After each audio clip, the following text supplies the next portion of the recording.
how much protein do we need? Just got some questions about GCN. Did a video, how much protein does cyclists need? Now, first things first, let's clear it up. I definitely rate GCN. I've sent thousands of people there. I think it's a fantastic cycling channel. For those who don't know, GCN, Global Cycling Network, created by Shift Media, and we have three great presenters there, Simon, Dan, and Matt. Very funny guys. And I think 99% of the time, I fucking love their content.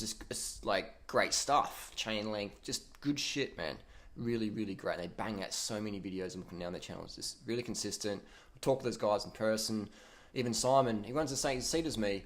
Actually, I'm going to send that bike, but it's a Phenom mountain bike seat on a road bike, so he can't be all too bad, can he? And he actually had a crack in his frame, and I spotted that just from watching one of their videos. So I am a bit of a crazy person in that I look at minute details. I find the cracks on people's bikes that they didn't even see. I find the things on nutrition that most people don't see.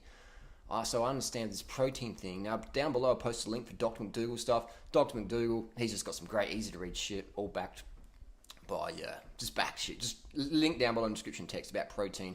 It's common knowledge that maybe 20 grams is all an adult man really needs.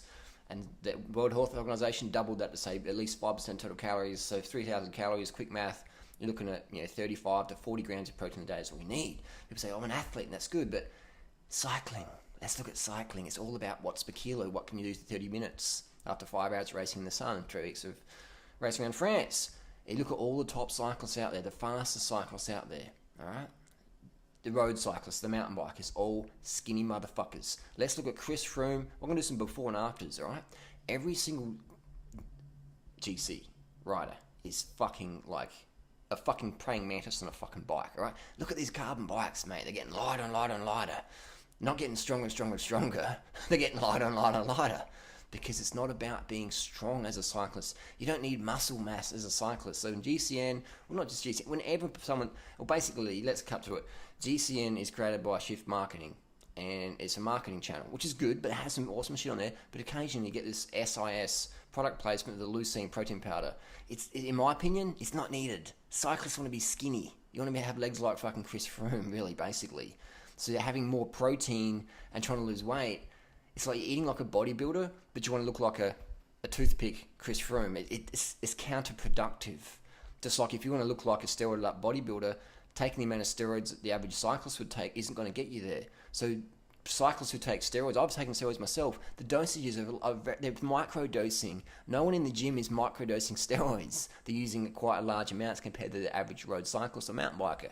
So when we look at protein intake, your protein intake wants to be low if you want to keep your body weight low. All right. This is not my opinion. This is just facts. Look around. And we also inside. See, I have freedom on my channel to say whatever I want. I don't have any sponsors. I have people, give me some Cliff Bars here and there, or maybe I get some deals on bikes, whatever. But I don't have any sponsors that say, look, you can only say this, blah, blah, blah, blah, blah. I don't have that, so I have freedom to say, hey, look, I'm taking drugs, or I think this is bullshit, or whatever. I don't. So when you come to me, you can understand. I'm going to give you straight up what I really think. So I rate GCN, rate the guys, rate the content, but with this whole nutritional protein thing, it's product placement from SIS, and it's just general society. It's whey protein is an industrial waste product that comes from the dairy industry, the cheese industry. The whey is separated to make the cheese, and you normally just throw it out. But to dump whey protein is expensive. What's better business practice is market it up in little lightweight expensive sachets or tubs and sell it to the gym rats. Sell it to the girls who don't know better. Sell it to the cyclists who are just like, oh, well, that must work. If your goal is a cyclist to lose weight, having more protein makes you more anabolic. You don't want to do that, okay? You want to be in a catabolic state where you're slimmer down. Okay, so let's cut to the chase, dear rider. Let's look at cyclists before and after. And look at when they're retired. We'll go Lance Armstrong, we'll go Chris Froome, we'll go Brad Wiggins, we'll go a few cyclists before and after. We'll go some of the top sprinters. You'd think the sprinters would be big and swole. No, they're skinny fucking rakes, man. Tom Boonen, Cavendish, they're all skinny fucking rakes when they're peak form. Another one is corticosteroids are used and abused by pro cyclists and pro cyclists and runners, because the corticosteroids help cannibalize muscle, just strip it off your body. That's how you can be super lean and just go super fast. Big legs don't mean more power as a GC rider. Maybe as a track sprinter, but even then there's a limit. You don't want big power. You want sustained watts per kilo, 6 to 7 watts per kilo for 20 minutes and repeat it again and again and again. That doesn't come from being too heavy, because then you have to produce more power, you're burning more glycogen, your endurance goes down. Look at this Steve Abraham guy who's riding around the UK doing a crazy amount of mileage. I couldn't do that mileage on my diet, because look how lean I am. And follow me on Strava. Alright? I don't do fuck all training, but look how lean I am. It's my diet, man. So if I try to do, people say, why don't you try and do the yearly mileage? I physically couldn't do that, because I just get so lean. I'd be like, cars couldn't see me. They think I'm just a seat pole riding a bike. I physically couldn't do it. You have to eat Big Macs. You have to eat bacon and eggs to maintain the fat. The body that's just, like Steve Abraham's still fucking fat. The other guy, C Vogel, or whatever his name is, obviously on some anabolic steroids. He's a big guy. So that's how hormones affect shit. So you can do the big miles, but if your diet is that, bacon, egg, McMuffins or whatever, you're always going to maintain the weight, or be struggling to maintain it.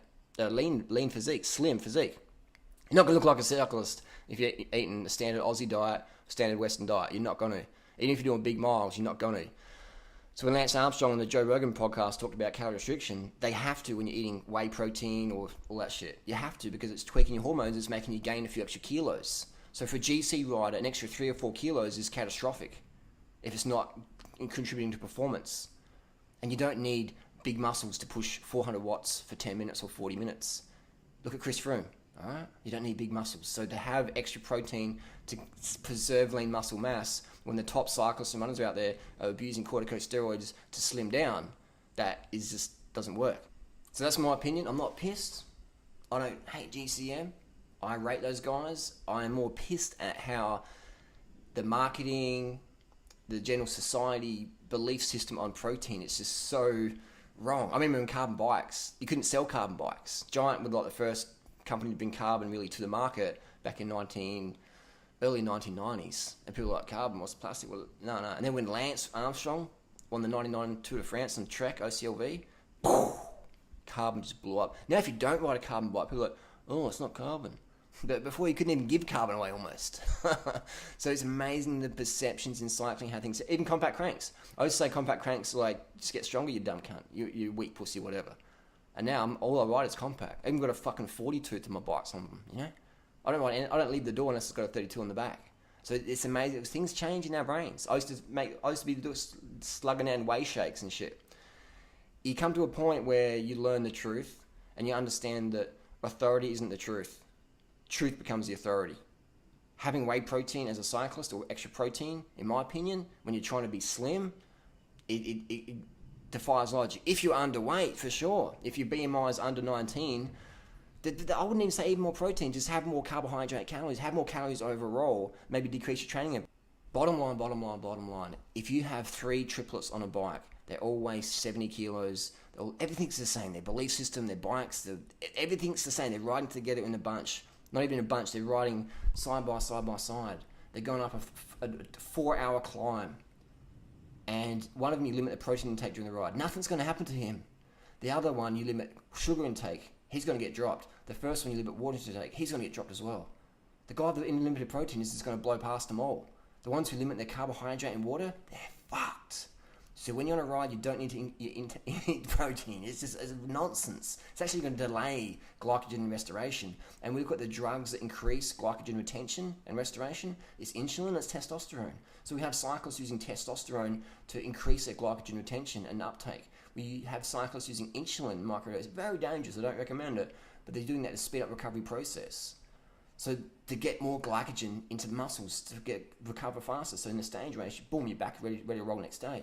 So limiting your carbohydrate intake is basically like riding your tires at 20 psi. It is the dumbest thing you can do. Limiting water or sugar, carbohydrate intake, is the dumbest thing you can do. And then trying to increase protein, it is just like, it basically is like putting your back wheel on your front wheel and vice versa. It's like putting your pedals cross-threaded. It's like riding with a fucking no seat. It doesn't make any sense.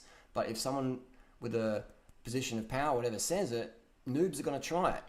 They're going to try it. That's just everyone does that. Right? So it's a big mistake. If in doubt, increase protein if you want to gain weight. If you want to be over 100 kilos, eat as much protein as you can. If you want to be more lean, then eat like a fucking Kenyan. End of the day, eat like a fucking Kenyan. Who's a Kenyan cyclist? Chris Froome. Look at the average Kenyan. Corn, rice, sugar, bananas. Lean as fuck. Bring them to Australia. Bring Kenyans to Australia. Put them on the Aussie diet. More dairy, more meat, more cheese, more protein shakes. They blow up like fat Aussies. It's not your genetics, it's your fucking diet.